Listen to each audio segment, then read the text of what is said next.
Assalamualaikum warahmatullahi wabarakatuh. Perkenalkan, saya Nuzul, salah satu peserta PPL Mandiri tahun 2021, jurusan Pendidikan Bahasa Inggris, Fakultas Ilmu Tarbiyah dan Keguruan, UIN Wonokromo Semarang. Hello everyone. Nah, pada kesempatan kali ini kita akan belajar bersama-sama tentang materi bahasa Inggris kelas 8 semester 1. Tepatnya di chapter 6, Our Busy World. Nah, kira-kira di chapter ini kita akan belajar tentang bagaimana cara menunjukkan keberadaan benda maupun orang, ataupun dalam bahasa Inggris hal tersebut disebut dengan how to showing the existing thing or people. Nah, sebelum kita mulai belajar pada materi kali ini, akankah lebih baiknya jika kalian menyimak sebuah video berikut ini? Oke, let's start it.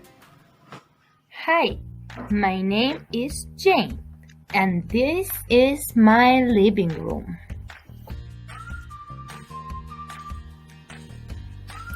There are 3 sofas. 1, 2, 3. There is 1 TV. And this is my bedroom.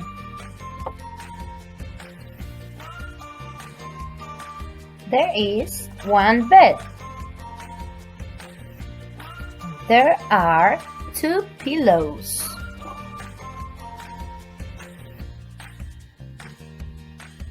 And this is my kitchen.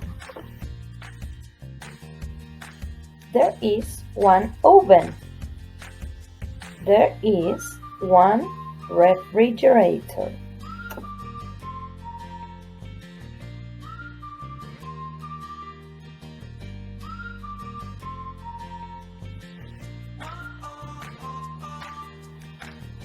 There is 1 toilet. There are 3 windows. 1, 2, 3. Lalu apa yang dapat kalian ketahui dari video tadi? Ya, benar sekali. Jun menunjukkan benda-benda yang ada di rumahnya. Nah, lalu ekspresi apa yang digunakan Jun untuk menunjukkan keberadaan benda yang ada di rumahnya? Ya, benar sekali. Jun menggunakan ekspresi there is and there. So, bagaimana cara Jun menunjukkannya? Contohnya, ya, seperti there are 3 sofa, there is a toilet, there is a refrigerator, and there are 3 windows. So, apa sih itu there is and there are?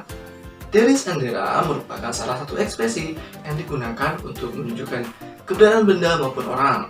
Dalam bahasa Indonesia sendiri, there is and there are diartikan sebagai di sana ada. So, itu sudah pasti bahwa untuk menunjukkan keberadaan benda maupun orang, kita bisa menggunakan ekspresi there is and there are.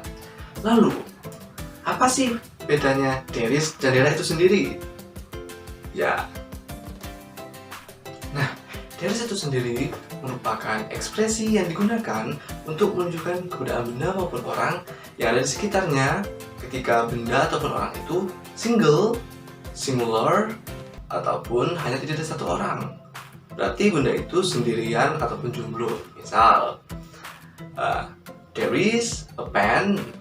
Ya, there is a pen. And this, there is a book. There is a book. So repeat after me. There is a pen. Ya, there is a pen. There is a book. There is a book. Ya, give a plus. Kemudian bagaimana dengan Dera? Ya, Dera sendiri digunakan untuk menunjukkan keberadaan benda ketika benda itu banyak, plural, ataupun lebih dari satu. Contoh, oke, saya punya apa ini? Ya, punya 2 buah pena. So, to showing the existing thing of this thing, untuk menunjukkan keberadaan benda ini, saya dapat menyebutnya there are 2 pens. Ingat, pens, not pen, because ini jamak. Kemudian, contoh lainnya. So, I have 3 books. To showing this thing, I can say there are 3 books. Okay, repeat after me. There are 2 pens. There are 2 pens. There are 3 books. There are 3 books. Oke, give applause. Nah, setelah kita belajar tentang bentuk positif dari there is dan there are, sekarang kita akan belajar bagaimana sih bentuk negatif dari there is dan there are itu sendiri. Ya, bentuk negatif merupakan bentuk lawan dari bentuk awalnya. Contoh, jika tadi bentuk positifnya adalah di sana ada, berarti bentuk negatifnya adalah di sana tidak ada. Untuk lebih jelasnya, saya akan menjelaskan bentuk formula dari ekspresi there is dan there are, terutama dalam bentuk negatifnya. Yang pertama, there is plus not sama dengan there is not. Repeat after me. There is plus not sama dengan there is not. Yang kedua, there are plus not sama dengan there are not. Repeat after me. There are plus not sama dengan there are not. Nah, setelah kita tahu bahwa bentuk formula dari ekspresi positif negatif dari there is dan there are, sekarang kita harus mengetahui bagaimana sih contoh dari penggunaan ekspresi negatif ini. Nah, ketika saya ingin menunjukkan keberadaan benda di atas meja, terutama di sana ada sebuah pena, tapi di sana tidak ada sebuah buku. So, I can say, there is a pen, but there is not a book. Repeat after me. There is a pen, but there is not a book. Ya, kemudian contoh lainnya. Ketika saya ingin memberitahu bahwa di sana ada 3 buah kursi, tetapi di sana tidak ada 3 buah meja.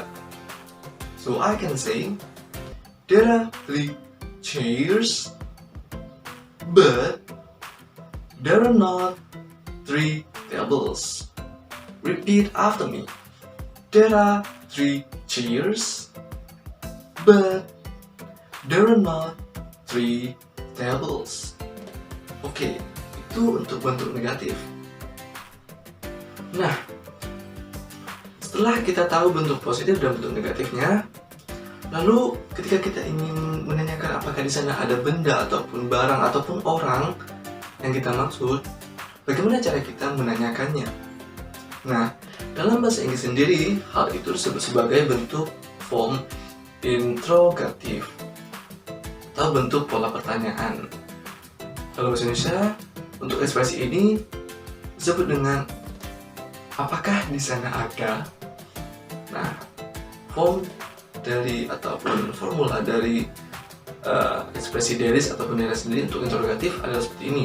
Yang pertama, is there bla bla bla, tanda tanya. So repeat after me. Is there bla bla bla, tanda tanya. Yang kedua, are there bla bla bla, tanda tanya. Repeat after me. Are there bla bla bla, tanda tanya. Nah, dua-duanya berarti apakah di sana ada. Sebagai contoh, ketika saya ingin menanyakan apakah di sana ada sebuah pena, contoh yang gampang-gampang saja, apakah di sana sebuah pena. So I can ask, is there a pen? Tanda tanya. Lalu, ketika saya ingin menanyakan apakah di sana ada 3 buah buku, so I can say, are there 3 books? Lalu bagaimana cara kita menjawab pertanyaan tersebut jika kita diajukan pertanyaan tentang keberadaan benda tersebut? Nah, ketika orang bertanya sebagai pertanyaan yang pertama tadi, is there a pen? So, kita dapat menjawab, yes, there is, ataupun no, there is not. Ya, bentuk positifnya dan bentuk negatifnya. Yes, there is digunakan jika benda itu memang ada di situ. Yang no, there is not dikatakan ketika benda itu tidak ada di situ. Dan begitu juga dengan bentuk there-nya. Ketika orang bertanya, are there many books? So, kita dapat menjawab, yes, there are jika memang ada, ataupun no, there are not jika memang tidak ada. Nah, Setelah kita belajar tentang bentuk positif, bentuk negatif, dan bentuk integratif dari ekspresi diaris dan dera, sekarang kita akan belajar tentang bagaimana penggunaan kata preposisi di dalam ekspresi ini. Lalu apa itu kata preposisi? Preposition word atau kata preposisi merupakan kata yang digunakan untuk menghubungkan suatu benda dengan benda yang lain terkait hubungan lokasi, tempat, maupun waktu. Nah, sebagai contoh, saya memiliki pena di atas meja. Di sana ada sebuah pena di atas meja. So I can say, there is a pen on the table. Yang artinya di sana ada sebuah pena di atas meja. Nah, lalu yang mana sih yang disebut dengan kata preposisi di kalimat ini? Ya, kata preposisi adalah on, yang berarti pada ataupun di atas, bisa di atas permukaan. Nah, jadi on di sini menjelaskan hubungan antara pena dan meja. Yang tepatnya pena itu ada di atas meja. Kemudian contoh yang lain, dera. Contoh yang lain, di sana itu banyak sekali orang di toko buku. So I can say, there are many people in the bookstore. Artinya di sana banyak sekali orang di toko buku. So in di kalimat ini merupakan kata preposisi karena in menjelaskan hubungan antara si banyak orang di minimarket, di bookstore. Kira-kira kalian bisa tidak menebak posisi dari contoh yang akan saya berikan berikut, yaitu contoh posisi rakun terhadap kotak. Misal, rakun itu ada di mana? Rakun itu apakah ada di bawah kotak, di atas kotak, di samping kotak, di belakang kotak, dan lain-lain. Oke, kita akan belajar bersama-sama. Oke teman-teman, di sini kita akan melihat 5 buah gambar yang berbeda-beda, di mana rakun tersebut berada di tempat yang berbeda-beda terhadap kotak yang ada di sana. Di sini ada 5 gambar dan di bawahnya ada 5 buah kata preposisi. Nah, mulai dari gambar pertama. Di sini kita disuruh untuk menganalisa kata preposisi mana yang cocok terhadap gambar tersebut, teman-teman. Di gambar pertama, di sana ada rakun sedang duduk di atas kotak. Nah, kira-kira untuk menunjukkan keberadaan rakun tersebut, kata preposisi mana yang cocok? Ya, benar sekali. Kata yang cocok adalah kata above, karena above berarti di atas. Lalu bagaimana dengan kalimat untuk menunjukkan keberadaan rakun tersebut? Ya, there is a raccoon above the box. Di sana ada seekor rakun di atas kotak. Kemudian gambar yang kedua. Di sana ada seekor rakun di dalam kotak. Kira-kira dari 4 kata yang belum terpilih, kata mana yang paling cocok untuk menunjukkan keberadaan rakun tersebut? Ya, benar sekali. In, karena in berarti di dalam. Di gambar kedua, di sana ada rakun berada di dalam kotak. So we can say, there is a raccoon in the box. Kemudian gambar yang ketiga. Kata mana yang cocok untuk menunjukkan keberadaan rakun tersebut? Di antara beside, under, and behind. Ya, benar sekali. Behind. Karena behind berarti di belakang. So we can say, there is a raccoon behind the box. Yang artinya di sana ada seekor rakun di belakang kotak. Kemudian gambar yang keempat. Ada rakun sedang berdiri di samping kotak. So we can say, kata mana yang paling cocok untuk menunjukkan keberadaan rakun tersebut? Ya, Benar sekali. Beside. So we can say, there is a raccoon beside the box. Dan yang terakhir, di sana ada seekor rakun di bawah kotak. Jadi kata yang paling tepat adalah under, yang berarti di bawah. So we can say, there is a raccoon under the box. Nah, jadi sekarang kita sudah menyelesaikan kelima tugas ini.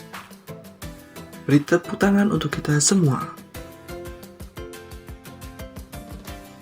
Nah, sekian dari saya untuk materi How to Showing the Exciting Thing for People atau bagaimana menyukai kegunaan benda maupun orang pada hari ini. Saya rasa cukup untuk materi kita pada hari karena kita sudah belajar bagaimana penggunaan ekspresi there is mulai dari bentuk positif, bentuk negatif, bentuk interrogatif, dan tentunya penggunaan kata preposisi di dalam ekspresi ini. Nah, saya rasa sekian dari saya. Kurang lebihnya saya mohon maaf jika ada kekurangan dan kehilafan kata mungkin yang terbenak di hati viewers saya pada kali ini. Kurang lebihnya saya mohon maaf. Wabillahi taufiq wal hidayah. Assalamualaikum warahmatullahi wabarakatuh. Bye bye.